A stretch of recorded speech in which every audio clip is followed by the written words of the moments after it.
Bapak, terima kasih Tuhan, kami percaya Tuhan Engkau hadir di tengah-tengah kami. Engkau bilang Tuhan, barang siapa yang lapar dan haus akan Engkau Tuhan akan dipuaskan. Kami datang Tuhan di hadapan-Mu, yes Lord. Kami merasakan Tuhan ada atmosfer Tuhan, kehausan, kelaparan kami Tuhan akan Engkau Tuhan.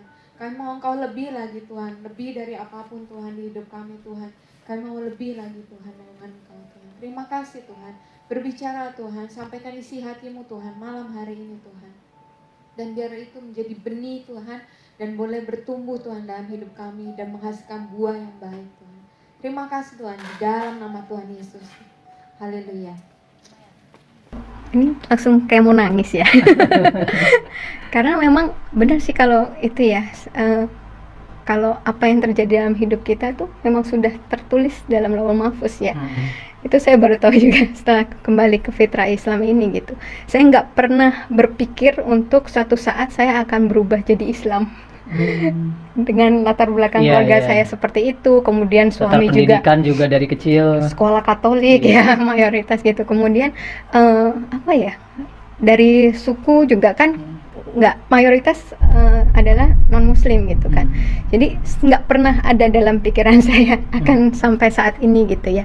Jadi suatu hari di awal bulan Maret itu, awal-awal pandemi, iya tahun lalu ya itu kan kita lagi mulai digalakkan untuk pakai masker, sering cuci tangan, terus nggak boleh jabat tangan gitu ya.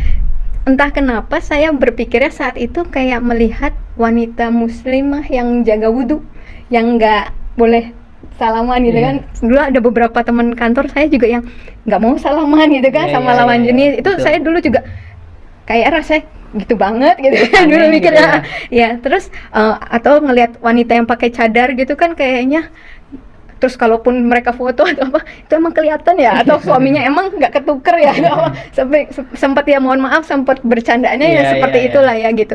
Tapi nggak tahu kenapa di awal pandemi itu saya malah kayak dilihatnya adalah kok kayak orang muslimah itu ya gitu ya.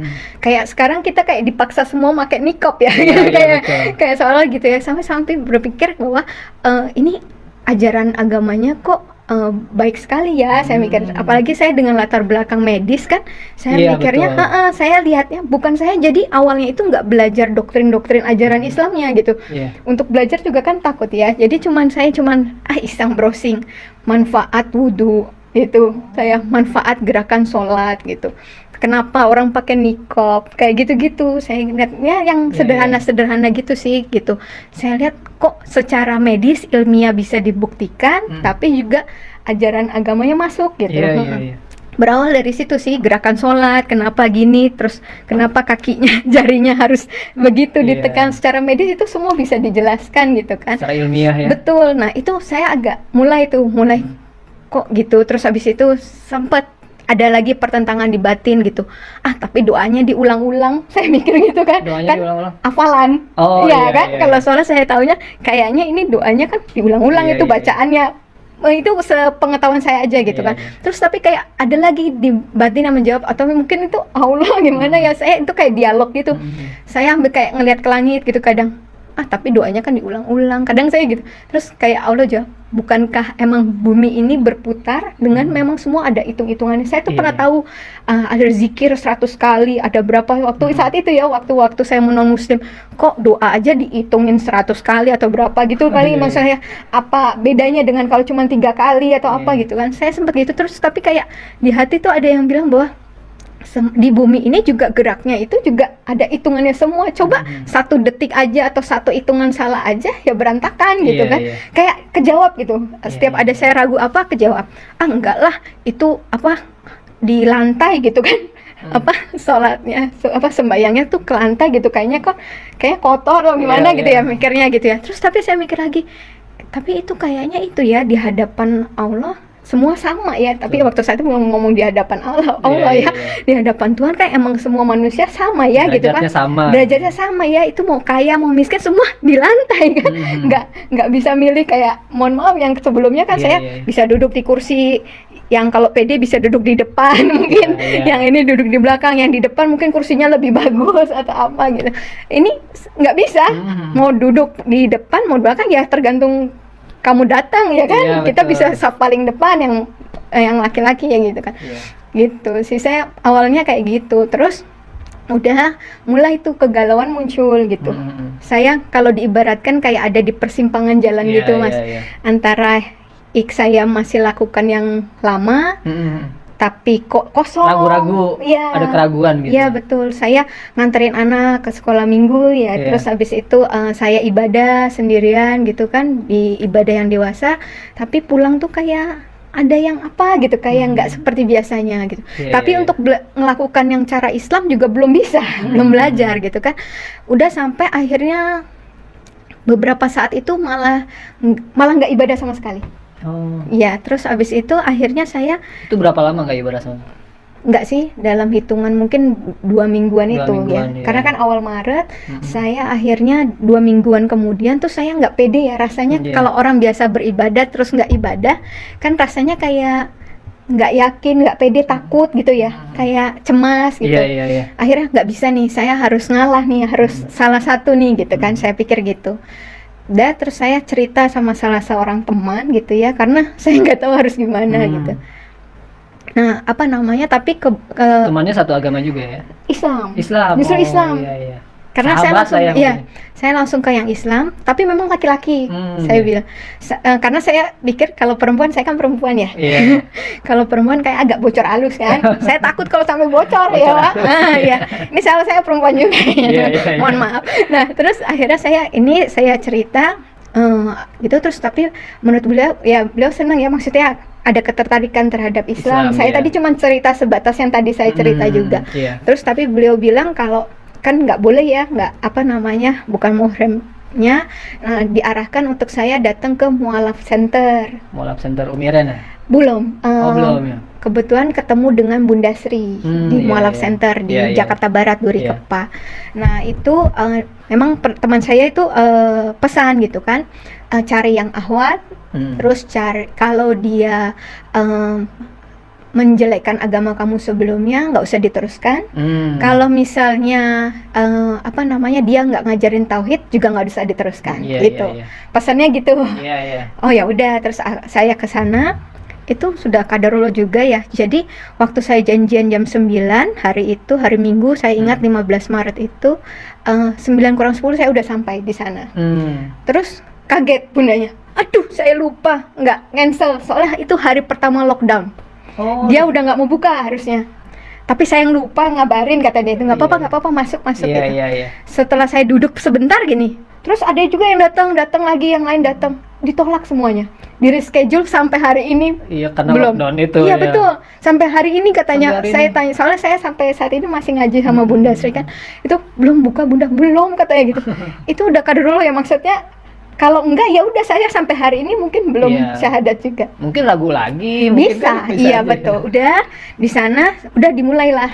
Kenapa? Saya ceritain seperti tadi juga. Oke, terus benar yang kayak teman saya bilang, beliau nggak nanya latar belakang saya, semua nggak ada nanya apapun, langsung jelasin tauhid, rukun iman, rukun Islam. Itu sambil diceritakan itu tuh air mata nggak terasa ngalir terus ya.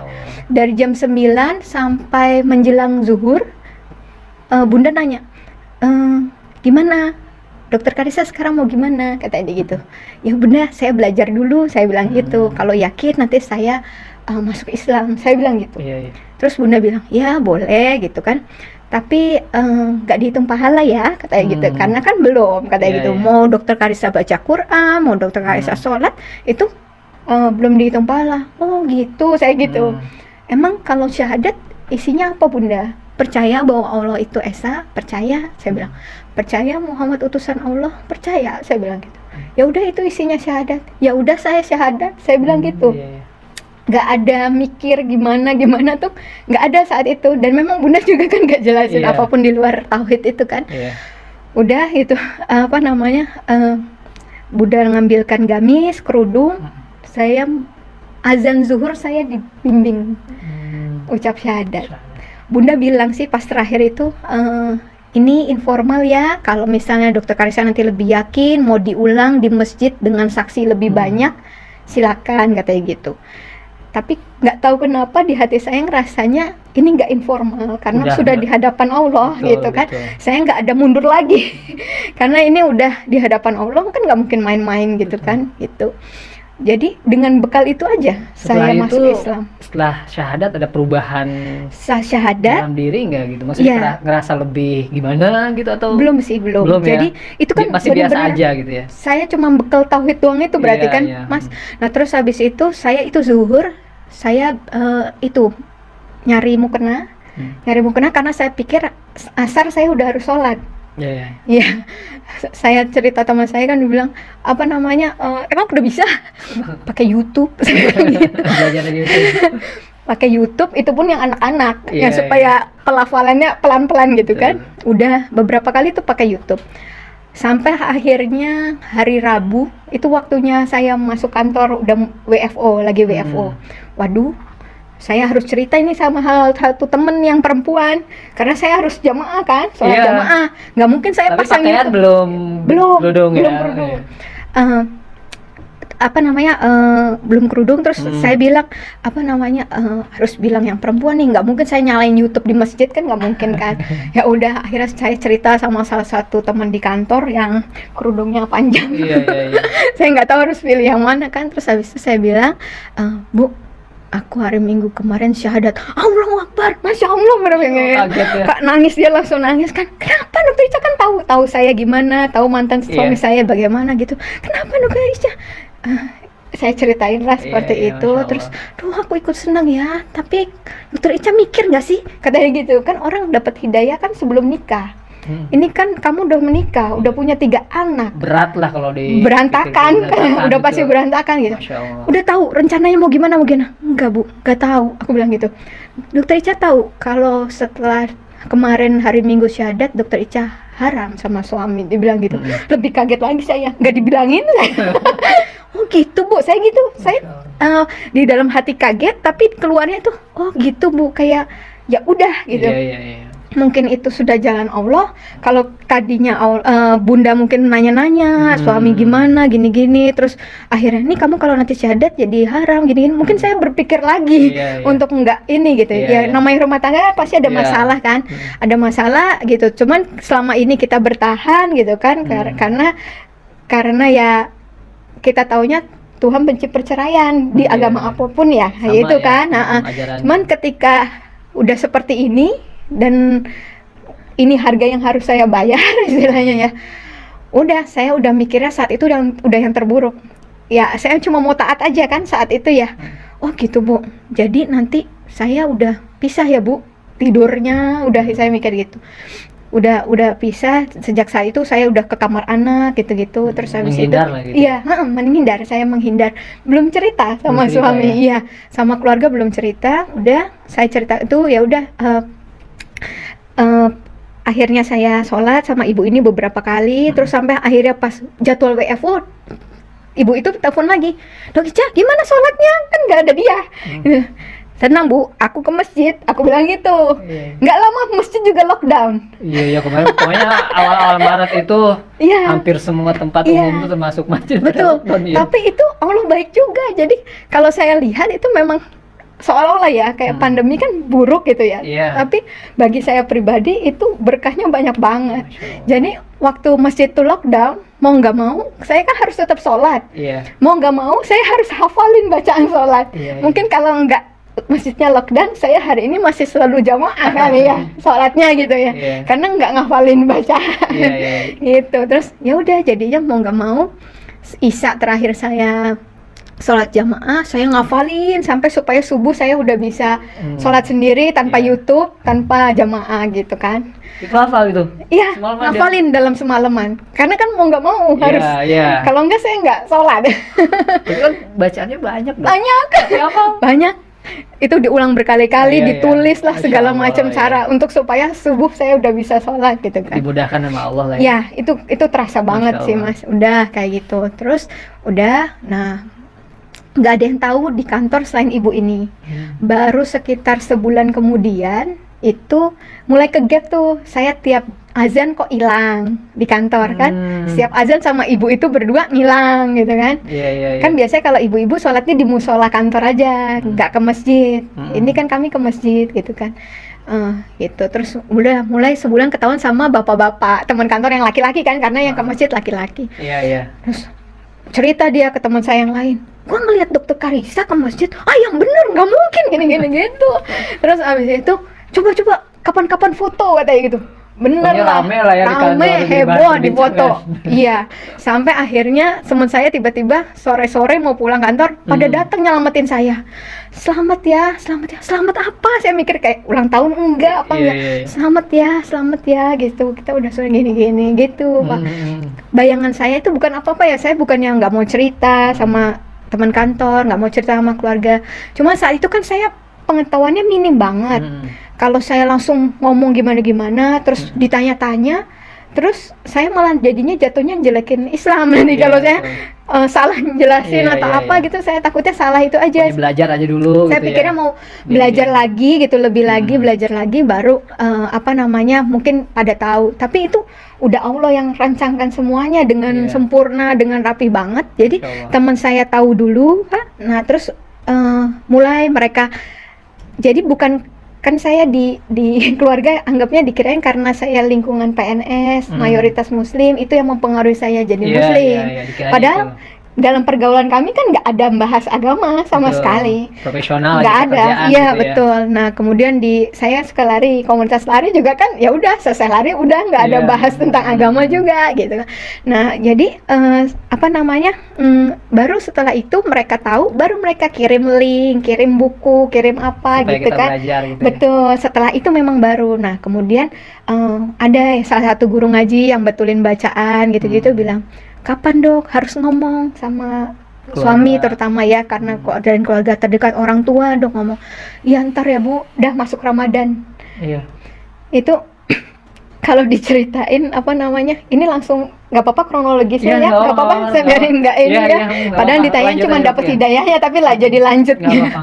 Nah jadi itu kan mau masuk Ramadan, itu saya mulai belajar taraweh kan, cara sholat taraweh gitu ya. Saya udah belajar, cuma saya lagi mikir, itu 2 hari sebelum mulai taraweh pertama saya belajar itu. Saya mikir gimana ya, yang 4 rakaat aja saya deg-degan sholatnya. Jadi rumah saya tuh ada CCTV-nya semua. Cuma ada satu blind spot itu yang di depan pintu klinik saya. Jadi kalau dari sisi sini ada CCTV, dari sana CCTV, pas di depan pintunya banget lah, itu yang kayaknya blind spotnya, yang nggak dapat CCTV manapun. Jadi saya sholat di depan pintu klinik saya, yang mana itu deket sebelahnya kamar mandi, sebelah pintu klinik gitu. Jadi saya sholat di situ, diam-diam, termasuk pembantu saya mungkin nggak tahu juga, walaupun mereka mungkin nyuci mukena yang bukan miliknya, mungkin ya tahu juga tapi nggak tanya. Itu setiap habis sholat tuh keringat sejagung-jagung, karena saking takut ketahuan. Iya betul. 4 rakaat itu rasa lama banget. Saya nggak kebayang 11 rakaat pas tarawih gimana. Udah, tapi ya saya nggak tahu, saya jalanin aja, terus saya belajar aja. Pas harinya harus tarawih itu, pulang kantor, tiba-tiba saya masuk rumah kosong. Jadi anak-anak, suami, pembantu itu ternyata lagi diajak pergi ke rumah mertua. Terus habis itu saya selesai tarawih, selesai rakaat terakhir, pintu pagar dibuka. Jadi istilahnya mereka baru pulang lagi, jadi saya bisa tarawih dengan lancar gitu. Itu banyak kemudian Allah kasih. Setiap habis selesai sholat yang wajib itu saya ini, alhamdulillah ya Allah bisa sholat, kasih kemudahan ya Allah untuk bisa sholat yang selanjutnya. Itu terus kayak gitu. Itu saya ingat banget prosesnya saat masih belum ketahuan. Sampai Lebaran apa? Sampai waktu Ramadan itu saya alhamdulillah kan belum bisa bahasa Arab. Jadi saya baca terjemahan. Puasa juga udah puasa. Kalau puasa saya dulu non muslim kan memang udah sering puasa juga. Udah inilah ya. Udah terbiasa juga. Iya, udah sering terbiasa. Terus habis itu jadi kalaupun dilihat suami nggak makan pun itu dia biasa aja karena memang sering puasa kan. Kalau soal puasanya nggak ini, cuma untuk sholatnya itu kan yang agak bahaya. Nah udah, terus habis itu saya bisa minggu ketiga Ramadan kalau nggak salah itu selesai terjemahan Al-Quran. Maksud saya nyari kesalahan mas. itu saya niatnya baca itu sampai tuntas cepet-cepet supaya saya kalau ada salah nggak jadi, mumpung yang tahu baru dikit. Maksud saya tujuannya itu gitu kan. Kalau nggak ini ya udah mungkin bisa nggak jadilah, kalaupun emang ada kesalahan fatal lah gitu ya. Kok sampai dari depan sampai terakhir makin kesini juz 27 gini-gini kok makin yakin, dan saya nggak nemukan salah ya, entah saya awam gitu ya, tapi yang biasanya saya ya di sebelumnya itu baca kitab saya sendiri itu kayak kok gini, kok kontradiksi, kok di sini dibilang gini, di sini sini gitu. Banyak itu banyak banget yang saya baca saat dulu.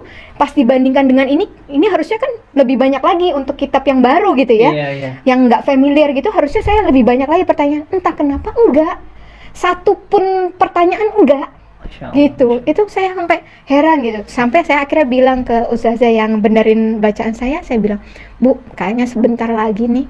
Sebentar lagi apa? Keluarga saya tahu. Saya bilang gitu.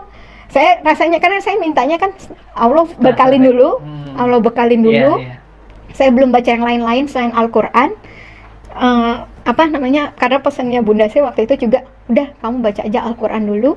Nanti hadis, udah baru buku-buku yang lainnya. Nah, itu kan yang manusia ya. Kemudian udah saya bilang, Bu, sebentar lagi nih, saya bilang gitu. Bener. April saya ketahuan teman kantor, 15 Mei ketahuan suami. Selesai sholat Isya, itu saya rasanya perlengkapan sholat itu udah saya simpan dengan baik. 15 Mei itu sudah setelah Lebaran kalau salah ya, tahun lalu ya? Belum. Oh belum ya? Belum. Masih Ramadan? Belum, masih Ramadan. Masih Ramadan ya. 15 Mei itu Masih Ramadan. Masih Ramadan.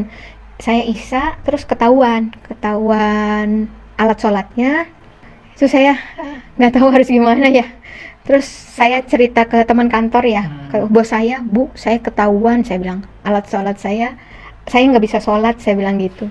Ke lawyer juga, ya udah kamu diam-diam aja dulu, jangan kelihatan kamu sholat. Itu juga Pak, 2 hari sebelumnya atau berapa hari sebelumnya, pokoknya nggak lama sebelum itu, saya tuh lagi baca-baca buku fikih-fikih sholat itu, yang bagian tayamum tuh saya lewatin. Saya pikir kan masih banyak yang harus dipelajarin ya, tayamum ntar dulu aja lah gitu ya. Saya pikir karena masa sih di sini tayamum gitu kan, banyak air entahlah. Tapi kok berhenti di tayamum itu, berhenti dan saya baca gitu. Jadi ketika alat sholat diambil pun nggak boleh dipakai pun, itu ya saya ingat, jadikan sabar dan sholat penolongmu gitu kan. Dalam keadaan gimana pun saya harus tetap sholat gitu kan, walaupun nggak boleh kelihatan sholat. Ya udah akhirnya saya nggak wudu, pakai tayamum aja. Kemudian pakai tutupannya tuh kalau nggak selimut, bed cover, apa yang adalah spray kan saya buat tutupan gitu. Cuman karena supaya tetap bisa sholat itu. Gerakan ya. Tapi tetap normal gitu gerakan atau isyarat? Kalau nggak ada dia, saya gerakan lengkap. Tapi kalau nggak ada ada dia gitu, saya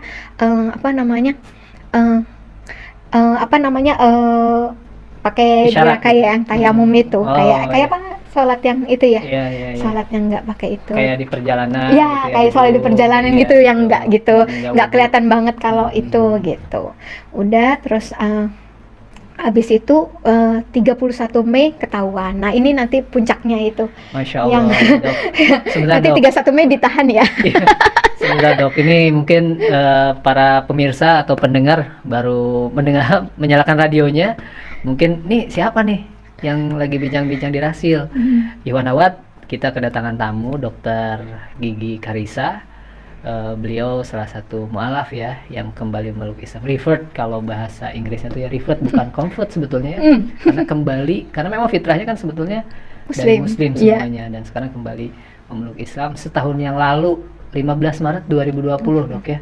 Masya Allah, tadi di awal Dokter Karissa menjelaskan ternyata pandemi ini memberikan, Masya Allah ya, hikmah buat Dokter Karissa. Malah dengan pandemi ini gitu ya, Allah tuh memberikan jalan hidayah buat Dokter Karissa. Bagaimana tadi Dokter Karissa menceritakan, lihat muslimah memakai niqab atau cadar, mereka tidak bersentuhan dengan yang bukan mahram. Ternyata secara beliau seorang dokter, secara ilmiah, secara sisi kesehatan, Masya Allah luar biasa. Dari situ salah satunya tadi diceritakan menjadikan datangnya hidayah ya, Dokter Karissa. Nah barusan Dokter Karissa ingin menceritakan puncak dari ujian terbesar mungkin ya Dok ya, ketika kembali memeluk Islam ini gitu. Ya. Bagaimana tuh, Dok? Deh, Ya. gitu, Cina. Oke. Jadi waktu yang 15 Mei sudah ketahuan, akhirnya saya menjalani hidup seperti biasanya lagi, tanpa sepengetahuan mantan suami, karena dia juga udah pesan, sudah kamu ajarin lagi ayat hafalan Alkitab, kan anak-anak saya ajarin ayat hafalan juga, Iya, tapi iya, yang iya. Alkitab gitu kan. Cuman saya nggak lakukan juga karena saya udah nggak bisa lagi kan ya gitu kan. Sudah, terus sampai akhirnya 31 Mei itu saya ingat saya mau tahajud, jadi sekitar jam 3:30-4 pagi ya. Iya, iya. Itu saya pikir suami saya sudah tidur, jadi saya ngambil wudhu, terus ngelar sajadah, terus lagi mau takbir, tiba-tiba saya di kamar anak, karena kan saya bilang tidurnya iya. sudah pisah. Di kamar anak itu jeglek, pintu dibuka, Tapi kan dokter udah mau sholat gitu ya. udah begini, Iya, iya. udah nggak bisa apa-apa. Cuman udah denger gitu ya. Udah langsung, tadi nggak dengar langkah kaki tuh biasanya saya ini Mas, jadi sebelumnya kalau setiap saya sholat dengar langkah kaki, mau saya udah di ujung sholat pun saya ulang dari depan, langsung nggak jadi gitu lagi gitu. Iya, iya, Nah iya. ini saya bener-bener nggak denger langkah kaki pun, jadi langsung jeglek gitu. Udah dia langsung gini, terus ngelihat sajadah, ngelihat saya pakai mukena, udah saya udah pasrah dengan mukena itu. Iya. Terus dia langsung keluar lagi, terus saya buka, ini saya nggak saya lanjutin sholatnya. Terus saya Buka keluar, kerudung gitu ya. buka mukena, Bukan kena ya. ya. Terus saya keluar gitu kan. Kamu kan udah saya bilangin, dia bilang gitu. Kamu nyari apa sih, kata dia gitu kan. Terus saya bilang waktu saat itu ini, oh iya, sebelumnya itu memang saya sempat ada sounding ke adik saya. Kayaknya mungkin suami saya juga dapat bocoran dari adik saya ya, mungkin iya, ya. iya. Karena saya sempat diskusi, saya bilang ke Masih adik, beragama Katolik juga kan? Mas Kristen, Oh, Kristen, ya. Itu saya bilang ke adik saya, kan ada yang sekolah kedokteran juga. Saya bilang, Dik, kamu kalau cari referensi buku yang terbaru kan, gitu kan, yang ini. Iya, kata dia gitu kan, the latest one kan, saya bilang gitu kan. Iya. Nah, aku tuh lagi mikir, aku bilang gitu, kalau misalnya Yesus itu kemarin yang kita anggap itu Tuhan gitu ya, kalau dia itu harusnya kalau Tuhan itu berarti waktu dia datang itu harus paripurna dong. Iya. Udah sempurna lah gitu, nggak perlu ada nabi lain yang harus diutus gitu Iya, kan. iya. Karena Tuhan sendiri turun jadi sebagai nabi gitu kan gitu. Buat apa harus ada nabi selanjutnya gitu kan? Iya. Dia udah harusnya paripurna Iya. gitu. Kenapa ada Nabi Muhammad ya, Dek? Aku bilang gitu. Iya, iya. Kan Muhammad juga nggak hoax ya, maksudnya ada gitu, pernah hidup gitu, banyak saksi yang melihat bahwa dia pernah hidup gitu, jadi memang ada gitu. Jadi Isa ada, Yesus ada, Muhammad ada gitu. Tapi yang saya bingung, kenapa masih ada Muhammad kalau kemarin Yesus itu Tuhan gitu. Saya mikir gitu, wah nggak bisa Kak, gini ya. Udah saya dikasih buku The Islamic Invasion, baca nih bukunya Islamic Invasion. Wah kamu nih udah ini lah gini gitu. Terus awas ya Kak, pokoknya kalau aku nggak rela kalau anak-anak saya ikut kamu gini gitu kan. Aku ambil anak kamu kalau kamu itu gitu. Udah feeling lah ya, udah ini ya curiga banget lah, udah curiga ngerasa lah banget ya. DP saya tuh, DPWA tuh saya gambar gini, kamu nadangin hujan apa lagi ini wudhu katanya gitu. DP-nya kan Tangannya seperti gini berdoa gitu ya. tangan berdoa, ada airnya gitu gitu kan, nadangin hujan apa ini, udah curiga. Terus saya masang di Instagram itu foto saya pernah ke Dubai Pak. Foto ke Dubai kan nggak boleh, harus pas Harus masjid tutup. harus Tutup. masjid yang Grand Ini. Mosque itu kan harus pakai, itu kan Pakai dapat kerudung, ya. pakai kerudung, pakai gamis ya. Itu saya masang foto itu, saya tulis 7 Mei kalau nggak saya itu 7 Mei itu hari ini 4 tahun lalu gitu, saya ada tulis kayak gitu. Nah itu pada udah mulai curiga gitu. Nah terus habis itu udah balik ke suami bilang, apa yang the latest one itu, suami gitu. Oh berarti dapat dari adik saya ya kan. Iya. The latest one itu katanya gitu, dia gini terus habis itu saya baru mau jawab udah digaplok ke deket kuping sini. Digampar Kan gitu. ya dia Masya kan lawyer juga, jadinya dia tahu titik-titik yang nggak bisa kena visum. Nggak berbekas. Kata dia bilang nggak berbekas, katanya kuping, kulit kepala kan rambut ya. Jadi saya dipukul arah kuping, saya jatuh langsung karena kan keseimbangan ya, pusat keseimbangan, saya jatuh. Saya bilang sakit Dedi gitu. Terus saya keras memang supaya maksud saya ada tetangga atau pembantu saya yang dengar gitu kan. Udah, karena saya teriak-teriak, ditarik, dijambak itu, ditarik masuk ke dalam kamar anak lagi.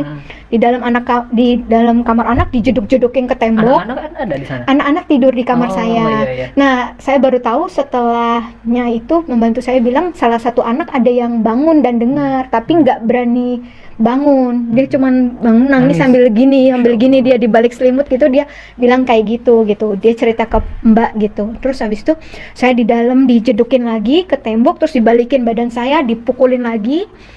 Terus dibilang kan kemarin cuma ngancam bunuhnya saya.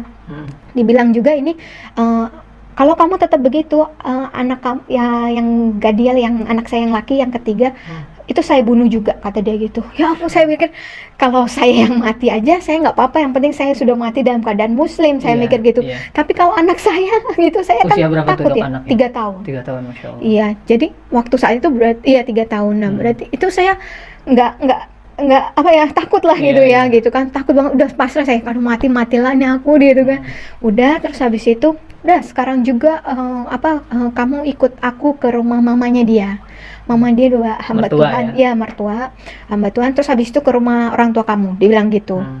Udah, terus saya keluar, saya ikutin, saya udah nggak tahu harus gimana, saya cuma zikir. Ikutin aja di maunya dia gitu ya. Ya, yang saya baru tahu itu cuma zikir doa Nabi Yunus, doa Nabi Ibrahim. Yang saya tahu itu cuma bolak-balik kayak gitu, la ilaha illallah, terus manakah ini itu di mobil saya gitu terus sampai pasrah aja aja. Itu terus abis itu sampai di rumah mertua, dia cerita, terus dia pukulin lagi paha saya gini, terus habis itu mertua saya bilang jangan dipukulin lagi gitu. Terus saya dikasih minum sih, sempat dikasih minum, cuman karena saya niat puasa udah hari itu, jadi saya cuman tempelin di bibir aja, nggak saya minum. 2 kali saya disuruh minum, tapi saya tempelin aja gitu. Terus saya didoain, dibilangin juga, kenapa kalau kemarin kamu kemarin kamu berdoa ke Yesus kan dan dapat mujizat kan, terus kenapa harus pindah ke sini? Ya udah, kan orang mertua juga S2 teologi ya. Jadi itu buku teologi banyak, buku Islamologi suami juga banyak gitu, tapi saya nggak pernah sentuh karena saya saking pedenya dengan agama yang dulu, malah saya nggak pernah sentuh buku Islamologi. Mau ketemu dosen mama yang Islamologi gitu. Bang, ya maaf, ada nama orang-orang disebutin dosen-dosen gitu, ketemu aja dulu sama sana gitu kan, katanya gitu kan. Pantes mama tuh kayak pernah ngeliat kamu tuh dalam sebuah bangunan, terus kamu kayak ngintip-ngintip gitu, katanya pernah kayak dapat lihat gitu, kayak mimpi aku kayak di depan bangunan, mungkin masjid ya, kayak aku celingak-celinguk gitu. Udah, terus habis itu saya doain, katanya saya kemasukan setan mungkin gitu. Terus ya udah, saya pulang, dia nelponin orang tua saya nggak diangkat. Ya udah, akhirnya kita pulang ke rumah. Waktu pulang ke rumah sama di perjalanan juga saya zikir terus nggak berhenti, itu saya udah pasrah, nggak tahu gimana, nggak tahu harus diam apa. aja atau maki-maki atau diam aja sambil masih kesel gitu ya. Terus udah, terus habis itu sampai rumah, mungkin dia lelah ya, tidur. Anak saya udah bangun, yang laki itu udah bangun, saya mandiin gitu kan, lagi mandiin anak, tiba-tiba Mbak bilang, "Bu, di depan ada polisi 3," dibilang gitu. Hah, saya kaget. Kenapa ya Pak? Saya keluar gitu kan. Ibu, kami dengar tadi ada keributan gini-gini, kami dari Polres Jakarta Barat gitu. Udah, terus oh iya Pak, tapi udah Pak, udah nggak apa-apa Pak, dia tahu Pak mukulnya di tempat yang nggak bisa divisum, saya bilang gitu. Di sini sama di Jambak, saya bilang gitu. Terus habis itu udah Pak, pergi aja, saya usir Pak, saya usir. Nanti kalau bangun saya tambah dipukulin lagi nanti, saya bilang gitu. Nggak bisa Bu, Ibu diapain lagi? Ibu kemana? Dibawa kemana Pak? Saya ke mertua, di sana saya dipukul lagi. Terus ada poluan kan, coba dilihat, masih ruas-ruas jarinya itu masih berbekas. Masih ada bekasnya ya. Terus itu di pelipis udah ada, udah mulai memarnya, udah mulai muncul ternyata. Ternyata walaupun di sini ada keluar, jadi 2 bulan itu hitamnya nggak hilang, memarnya itu nggak hilang ternyata. Di pelipis ini kan karena deket ini ya, gini ya, gitu. Terus habis itu nggak bisa, Ibu harus ikut kita visum. Nanti saya bilang apa? Bilang ke mbaknya ngambil uang atau belanja atau apa gitu, kalau bapak bangun gitu kan. Udah, terus habis itu polisi tahu, mungkin ada yang lapor gitu, tetangga. Iya, mungkin kan itu kan subuh ya, jadi maksudnya mungkin tenang tapi ada keributan. Ya udah, terus habis itu saya di sana, Pak pulang Pak gitu. Visum juga minta buru-buru gitu kan. Terus sekalian Bu, BAP-nya besok aja, saya mau pulang. Saya masih takut gitu kan. Ingat anak-anak lagi. Iya, takut itu. Pokoknya saya takut gitu. Terus habis itu nggak bisa Bu, harus hari ini. Udah, terus udah selesain semuanya. Terus sekarang mau kemana? Tapi kalau mau pulang nanti jadi kayak nanti ada jadi sanderaan atau ATM atau Iya. apa gitu kan, nggak bisa, nanti pasti jadi ancaman lagi anak ini gini, nggak bisa. Coba ntar ya saya tanya dulu, Mbak, Bapak udah bangun? Belum, katanya gitu. Dari jam 9 sampai asar loh, belum bangun. Biasanya dia ada suara berisik aja itu bangun. Itu udah Allah lagi itu. Iya, Jadi Masya Allah. Mbak sekarang keluar sekarang juga, gak usah bawa apa-apa sama anak-anak. Saya bilang, saya jemput di depan. Saya jemput di depan ya, ditemanin yang polisi-polisi Iya, ini. iya. Langsung saya dibawa ke Sentul. Ke Umi Erana? Ya, Oh. sama Pembalap anak-anak. Center Umi Erana. Ya, nah sama anak-anak semua. Udah pindah ke sana tanpa bawa apa-apa yang di badan. Udah, terus 2 hari kami mandi gak ganti baju karena nunggu dari temen baju-baju bekas gitu, karena kan di sana nggak ada juga. Iya. Kemudian udah, itu saya sempet galau itu masih di sana. Itu aku cerita Umi seminggu ini anak-anak jam 3 pagi belum tidur, susu nggak habis, makan nggak habis, nggak pup, saya bilang gitu. Stres juga Mungkin stres juga, Tempat kaget, baru, ya betul, tempat baru gitu kan. Terus habis itu, apa saya pulangin ya Umi, aku bilang gitu, aku zolim nggak sih sama anak-anak, saya sempat ragu gitu kan. Umi bilang, kamu nggak boleh ingkar sama kemudahan yang sudah Allah kasih, dibilang gitu. Apa namanya, kalau nggak semua orang tuh dikasih kemudahan, kamu biasanya orang rebutan anak dulu loh. Iya. Kamu dengan gampangnya bawa anak keluar gitu. Itu Masya Kamu Allah, mikir nggak kalau misalnya kamu keluar tanpa bawa anak-anak, fitnah apa yang akan ditimpakan kepada kamu gitu. betul. Kamu nggak sayang mereka, kamu ninggalin mereka, kamu pergi dengan mungkin Selingkuh, laki-laki iya, lain, betul. iya gitu kan. Gitu. Terus kalau sekarang, kalaupun nanti anak kamu diambil, mereka sudah lihat kamu larinya kemana, sama siapa, ngapain kamu di sini gitu kan. Itu memang ternyata hanya ujian sih. Jadi setelah itu benar, innamal usri yusra tuh bener banget. Itu aku rasain banget tuh Mas. Jadi tiap ada sesuatu nggak lama terus udah besoknya anak-anak enjoy gitu. Udah langsung kayak diuji doang dulu. Saya tegar nggak gitu, kuat nggak itu. Terus udah nanti ada sesuatu lagi udah gitu. Iya, itu berapa lama Dok kabur tanda kutip gitu maksudnya? Total 3 bulan. 3 bulan di sana. Iya, tapi itu sangat menegangkan kalau diceritain Mas. Karena kan saya statusnya PNS. Iya, betul. Ya, cuti saya nggak sebanyak itu. Jadi akhirnya itu dan saya jadinya sudah langsung ngurus untuk berkas perceraian, dan itu kan nggak mudah juga kalau PNS. Ada jenjang-jenjangnya, harus izin, harus BAP. Nah, proses untuk saya ke Jakarta untuk BAP itu kan orang tua lagi nyari saya, suami lagi nyari saya. Itu pada nggak tahu keluarga ya? Itu kadang jarak 1 meter Mas, di kantor tuh sebenarnya mereka ada. Tapi bisa Allah lindungin terus. Istilahnya masih diluluskan Mereka terus. tuh nyari ya? Itu nyari, katanya itu kan setelah udah enak ya, sekarang sih soal hubungan apa semua udah baik. Mereka taruh 1 orang di tiap lantai sebenarnya. Udah dibilangin, ini fotonya, ini kalau pakai masker, ini kalau pakai kerudung, udah digituin, tetap nggak ketemu. Itu saya di jalan, Allahumma yasir wala tu'asir gitu-gitu terus dibantu teman-teman banyak banget. Saya orang malu ya, sungkanan gitu sama orang. Jadi sebenarnya saya nggak minta tolong sama orang gitu. Saya doanya sama Allah ya. Tapi Allah kayak gerakin semesta orang-orang itu untuk tolong saya gitu waktu saat itu Mas. Jadi udah sampai pulang lagi, sampai Umi bilang, ada harinya yang paling, Umi ini pasti udah Umi, aku kayak nyerahin diri aja Umi. Ini pasti aku ketangkep, pasti ketahuan. Udah, jadi aku nggak usah pergi atau gimana gitu, kayak mau lari gitu, kayak nggak mau hadapin gitu. Tapi pas sholat malam dapat ayat dari Fusilat 30:31 itu saya ingat banget. Soalnya langsung saya sharing ke Umi aku berani sekarang. Yang artinya apa? Jadi itu isinya nanti boleh dilihat ya. Itu jadi intinya kayak Allah itu ya udah kami yang akan melindungi kamu gitu. Ketika kamu milih agama ini gitu. Ketika kamu milih Allah, ya mereka malaikat Allah itu yang akan jadi pelindung saya. Udah, saya pede saat itu, dan bener pas sampai balik lagi ke pondok, Umi udah Umi selamat, Umi nggak ada Umi gitu.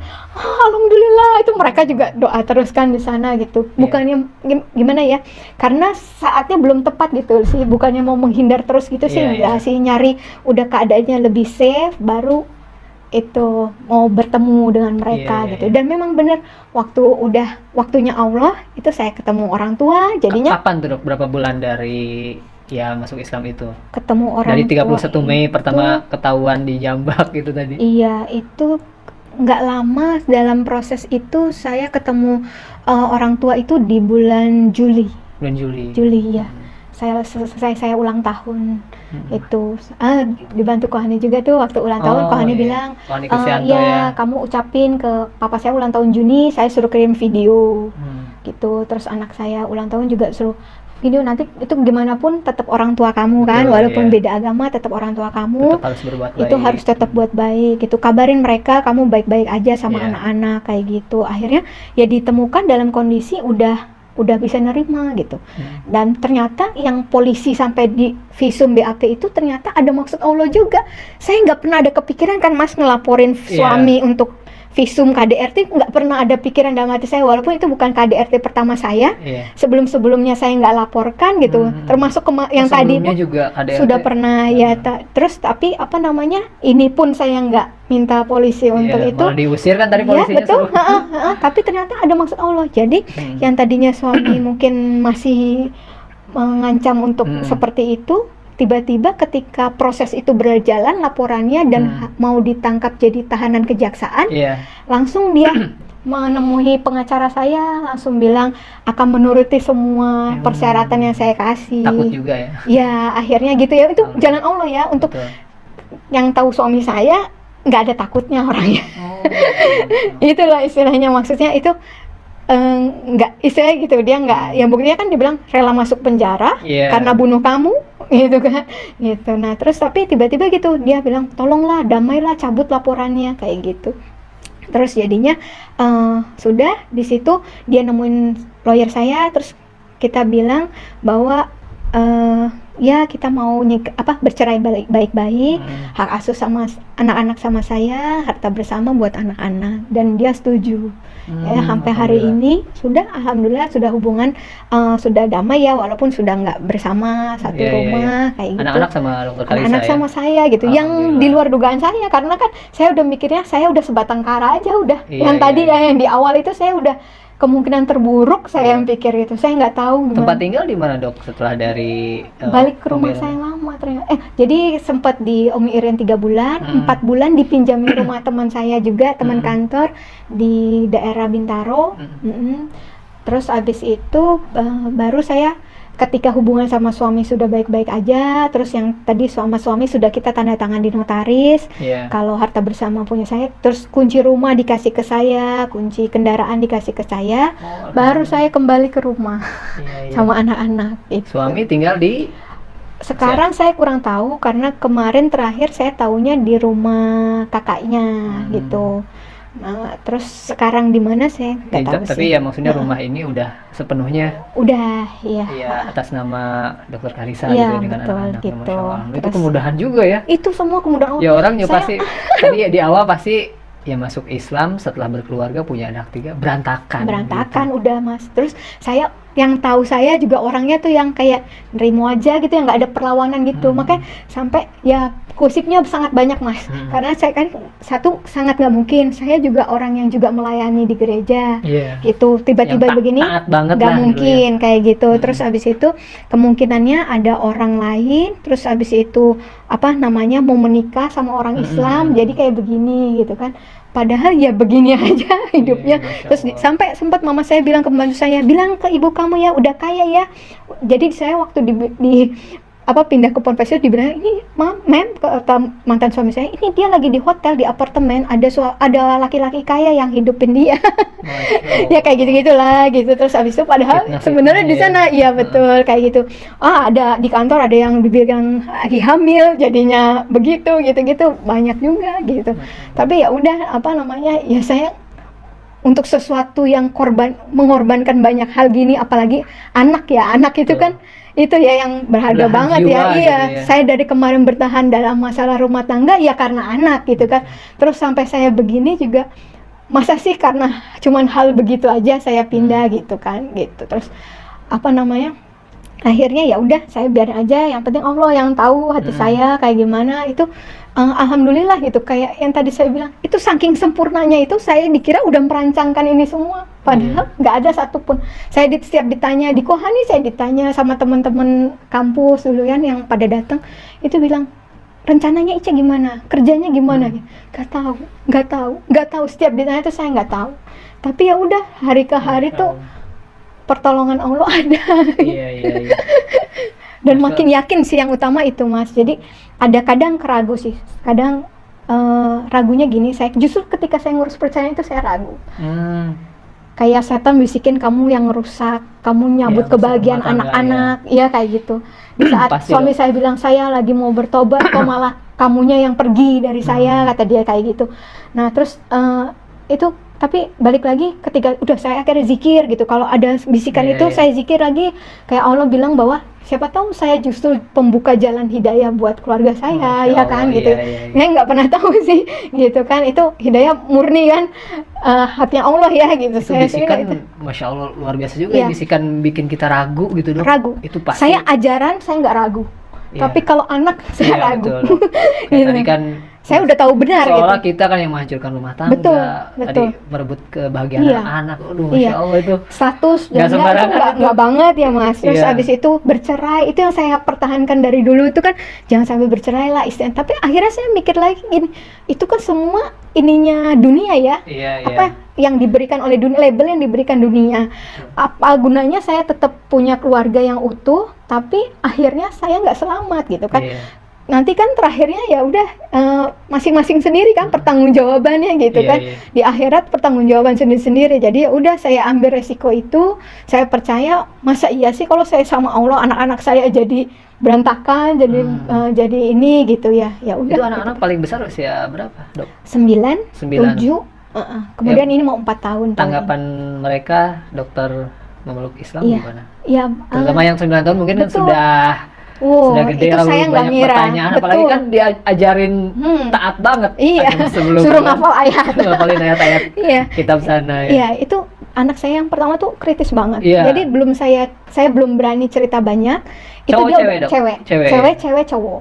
Dia udah browsing ternyata. Jumlah pemeluk agama, dia pakai Inggris gitu, saya nggak bisa. Jumlah pemeluk agama Islam di dunia, terbesar di mana? Jumlah pemeluk agama Kristen terbesar di mana? Jumlah agama terbesar di dunia sama agama terbesar di Indonesia. Saya mikir, ngapain kamu nyari itu? Mami tahu nggak? Agama yang terbesar di Indonesia itu Islam, deh. Gitu-gitu. Terus habis itu di dunia ini gitu. Dia udah bahkan angkanya dia sebutin. Kenapa kamu nyari itu? Saya bilang gitu. Mungkin dia dengan logika anak-anak ya. Kalau banyak, mungkin itu yang benar. Mungkin gitu. Saya nggak tahu ya kenapa dia arahnya ke sana gitu. Tapi sih memang secara hukum dia katanya kan anak-anak yang lahir dalam pernikahan agama apa ya, itu dia agamanya masih itu sampai dia memutuskan untuk pindah mengganti gitu, dengan dia mengerti gitu. Kalau dari secara hukum gitu, saya juga konsultasi sama kan ada tergabung grup-grup mualaf juga yang ahwat, itu juga ada yang ternyata salah satu kasusnya sama kayak saya yang dapat hidayahnya setelah punya anak. Nah itu saya tanya gimana kita ngajarin, atau takutnya mereka bingung atau apa, malah jadi nggak agama nanti kan malah lebih repot. Terus saya disaranin untuk nggak apa-apa kita tunjukin akhlak yang baik sebagai seorang muslim, nanti nanti mereka akan menilai, karena kalau secara anak-anak kan akan memilih yang enak. Yang Islam ini lebih ribet dari sosok ibunya gitu kan. Pasti dilihat. Kalau ngeliat Islam kan kayaknya lebih susah ya. Mau doa harus cuci dulu. Doanya banyak tiap hari gitu kan. Wajib puasa, sholat 5 kali ya kan. Mungkin kalau anak-anak akan milih yang lebih enak mungkin gitu kan. Cuman makanya kita approach-nya mungkin dengan jadi contoh aja kayak gitu. Nah sekarang sama keluarga dari mantan suami masih udah baik sekarang ya? Sama semuanya sudah baik sih sebenarnya. Kalau keluarga dokter Karissa sendiri? Ibu, bapak? Ya alhamdulillah juga. Saya kan dengar cerita mualaf ada yang dicoret dari kartu keluarga lah istilahnya gitu kan, yang kayak udah nggak dianggap ya. Alhamdulillah saya pikir masih lama lagi saya bisa diterima begitu, ternyata enggak. mereka langsung bisa menghargai, mereka lebih memikirkan keselamatan ya, keselamatan nyawa gitu. Jadi mereka nerima banget. Saya dari yang menghargai mereka juga, sholat tetap ngumpet di kamar gitu, sampai akhirnya saya kelihatan sholat pun mereka malah jangan berisik. Anak-anak saya juga, ada anak yang kecil godain, jangan gangguin mami lagi sholat kayak gitu. Yang mereka menghargai itu. Puasa ini saya disiapin sahurnya, ini menu untuk puasa berbuka. kedua dong ya. Puasa kedua, Setelah tahun alhamdulillah. lalu, setelah Iya. masuk Islam ya. Iya. Meskipun sebelumnya tadi udah biasa lah puasa di agama sebelumnya ya. Iya, beda. Ada bedanya nggak sih dok? Puasa sebelumnya sama puasa ketika sudah memeluk Islam? Saya rasa sebenarnya prinsipnya sama. Kita nggak hanya menahan lapar dan haus, tapi ibadah, meningkatkan ibadahnya Sama gitu dari kan. subuh sampai maghrib juga nggak? Enggak. Oh, enggak Kalau ya? dari teknisnya beda gitu. Ada beberapa macam jenis puasa kalau di sana kan. Iya, Ada iya. yang waktu itu saya pernah yang puasa air aja 40 hari, makannya enggak. Pernah nggak makan 3 hari, namanya puasa gitu, 3 hari nggak makan nggak minum kayak gitu. 40 hari cuman minum doang, ada macam-macam. Iya. Ada yang cuman puasa Daniel yang cuman makan sayur aja kayak gitu, yang daging-dagingan enggak Kayak gitu. vegetarian gitu. Ya, ada macam-macamnya sih. Jadi puasa Ramadan biasa aja lah ya gitu, maksudnya udah terbiasa dengan tidak makannya mah mungkin. Nggak biasa juga sih Oh, gitu, iya. tapi rasanya apa ya, kan saya tahu ini kan nanti pahalanya adalah dosa kita dihapuskan kayak gitu, yang berlipat-lipat ibadah di ya bulan ini yang gitu. amal kebaikannya digandakan Digandakan, ya betul, gitu betul, sih, betul. yang itu yang jadi Ibadah kayak sunnah bikin, jadi wajib. ya jadi bener lainnya, ya, jadi betul. lebih semangat gitu aja sih, karena Iya, iya. rasanya itu keberkahannya kan banyak gitu. Iya, iya. Terus harus sedekah sama orang gitu kan, itu Betul. yang beda-bedanya di situ kali ya. Iya. Sekarang masih belajar di Umi Irene atau di mana, Molab Iya. Center atau di grup atau gimana, Iya. pengajian rutin di mana dok? Iya, alhamdulillah kalau sama Umi Iren waktu itu saya sempat tergabung. Kalau Umi Iren kan terkenalnya kristologinya. Iya betul. Ya, itu saya sempat ikut pertemuannya sekitar 16 kali pertemuan waktu itu. Iya. Itu masih online ya semuanya. Kemudian yang MCI Ahwat juga saya masih ikut. Kalau Sabtu ngaji sama Bunda Sri langsung private, itu Iya, juga iya. dibenerin bacaan-bacaannya kayak gitu sih. Ya, teman-teman di kantor sampai sekarang alhamdulillah ya, apalagi Iya. sudah akhirnya nggak sembunyi-sembunyi lagi, nggak Iya. kabur-kaburan lagi. Iya betul, itu alhamdulillah banget. Terus kan saya sejak saya balik lagi bekerja itu saya udah ganti bajunya, seragamnya yang gamis, terus jilbabnya yang tertutup dada, Iya, menutup iya. dada. Itu alhamdulillah bikin efek juga di sana. Jadi kepala sudin saya itu sering ngomong ke teman-teman muslim yang mungkin belum pakai hijab, Oh, atau iya. yang pakai hijab tapi dadanya masih terlihat, itu bilang, nih masa nggak malu sama dokter Karissa udah langsung pakai gamis, pakai Iya, ini. Itu iya, Masya ada Allah. efek-efek itu sih yang saya sih sebenarnya nggak berniat begitu ya, cuman Iya, iya. Malu juga sebenarnya kan iya, sama cuman teman-teman ya. Masya Allah ternyata teman-teman tuh jadi ikut ke Masya bawah gitu Allah, ya, alhamdulillah. gitu kan. Kalau nggak, aduh masa kalah puasa Senin Kamis, masa Iya. cuman dokter Karissa aja yang puasa Senin Kamis, akhirnya pada ikutan gitu. Iya, iya. Kayak Nah, gitu ibadah sunnah dok yang rutin gitu, alhamdulillah Alhamdulillah. dijalankan. Tadi tahajud, Karena- Masya betul. Allah, awal-awal udah tahajud. Iya, Rajin saya kan tahajud. rasanya ini Mas udah 36 tahun kemarin kemana aja gitu ya. Jadi Oh, kalau nanggung-nanggung sayang ya. Iya, Orang tua iya, saya iya. sempat bilang, boleh kamu masuk Islam, tapi ngapain udah pakai begini-begini gitu kan. Mungkin langsung ketahuan gitu kan kalau masuk Islam gitu. Kan bisa nggak usah dulu Iya, kayak gitu kan. bertahap Ya, gitu ya. yang lain teman mama juga yang Yang Islam. jilbabnya juga nggak jilbab yang begitu, jilbabnya yang keren dong Kak gituin kan. Terus habis itu saya bilang, "Ma udah saya tahu yang perintahnya seperti ini gitu. Kalau nanggung-nanggung ya sama aja Pengen nggak langsung melaksanakan totalitas perintah kan ya." Menurut saya sih begitu gitu. Iya, Kalau iya, iya. kalau nanggung nggak melaksanakan perintah, terus ya udah akhirnya saya jalanin. Kalau ibadah sunnahnya kalau sunnah sholat sunnah sebelum wajib, kalau subuh, sesudah, sebelum zuhur, asar, maghrib, isya itu saya jalanin. Duha Iya. dijaga juga, tahajud, witir, taubat yang saya tahu baru itu. Iya, iya, iya, Masya Allah. Hajat kalau ada sesuatu. Iya. Gitu. Masya Allah, luar biasa.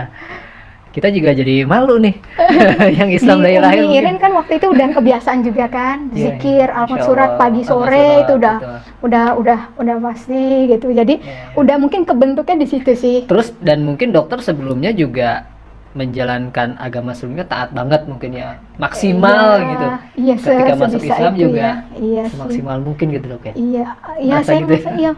ya seperti itu aja sih saya Iya, ngerasanya. iya. Sama adik saya sempat bilang sih, kalau ada yang gampang ngapain lu nyari yang susah gitu ya. Kayaknya untuk manusia yang lalai kayak saya bilang Iya. gitu, kayaknya memang saya harus dibuat yang koridor gini. Saya lihat Islam tuh beda banget saya lihatnya kan. Itu nggak sekedar agama, kalau saya lihat Islam itu kayak ada ideologi juga ya. Kalau misalnya Islam tuh dari kita bangun tidur sampai kita tidur lagi, Iya. dari kita lahir sampai kita mati udah diatur semua gitu kan, nggak cuman soal urusan agama maksud saya gitu. Iya. Jadi itu saya ngeliatnya Islam tuh beda kayak ideologi malah, karena apa semua tatanan ada gitu. Semua ada aturannya ya, dari Allah. hadisnya ada gitu kan. Masya Allah. Mau ngomong pemerintahan ada, mau ngomong tentang kehidupan sosial ada, ekonomi ada, Iya. harta haram saya lagi belajar harta haram itu Masya Allah. ada. Ini menarik sekali perbincangan kesempatan ini Ikhwan Akhwat dengan Dokter Karissa, Dokter Gigi Karissa Grani, mualaf yang akhirnya memeluk Islam kembali ya, revert ya, yang sebelumnya Katolik ya, Kristen. Kristen Iya. ya, Kristen. Alhamdulillah 15 Maret tahun 2020 lalu akhirnya kembali memeluk Islam. Sebetulnya masih banyak, saya juga banyak list pertanyaan tadinya ingin disampaikan, tapi beberapa tadi dari kisah perjalanannya sudah terjawab. Mungkin di lain waktu kita akan bincang-bincang lagi, Dok. Kita sudah dikasih kode sama kameramen, waktunya sudah habis, dan insya Allah terima kasih, Dok, kehadirannya ke sama-sama. Studio Rasil. Terima kasih atas sharingnya. Insya Allah ini banyak hikmah buat Amin. para pendengar, para pemirsa, terutama mungkin para mualaf atau yang sedang di persimpangan mungkin Ya. yang mendengarkan kisah Dokter Karissa yang Masya Allah ujiannya, tapi tidak sedikit tadi, wah sangat banyak juga kemudahan-kemudahan dari Allah, Dok ya. Iya. Sampai sekarang Masya Allah. Mungkin kita cukupkan dulu, Dok. Terima kasih sekali lagi. Kapan-kapan kita bisa bincang-bincang lagi dengan pendengar Rasil di sini, atau nanti silaturahim. Penyiar kita Mbak Caroline katanya tadi ingin banget ketemu sama Dokter Karissa, mungkin nanti bisa Insya dengan Allah. Mbak Iya. Caroline. Baik, sekali lagi terima kasih Iwan Akhwat atas kebersamaannya. Sekali lagi semoga kita dapat memetik pelajaran dan hikmah dari bincang-bincang di kesempatan ini. Saya Rizal Ahad bersama kameramen yang bertugas, ada Bang Atel dan juga Bang Yusuf dan Bang Neja undur diri. Subhanakallahumma bihamdika asyhadu an la ilaha illa anta astaghfiruka wa atubu ilaik. Billahi taufiq wal hidayah. Wassalamualaikum warahmatullahi wabarakatuh. Waalaikumsalam warahmatullahi wabarakatuh.